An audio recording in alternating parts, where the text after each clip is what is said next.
তোমরা নিশ্চয়ই কালকে ভিডিওতে দেখেছো। সবাইকে মা দুর্গা ঠিক রাখুক, এইটাই প্রার্থনা করি। শুভ কামনা সবাইকে।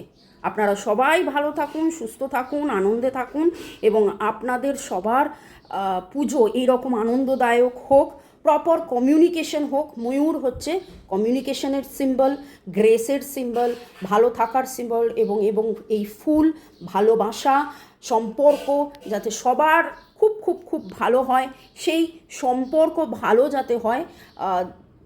ইনি লর্ড বুদ্ধা, কিন্তু আমি মা তারা, মা দেবী, মাতা রানী সবার কাছে সেই প্রার্থনাই করি। আপনারা ভালো থাকুন।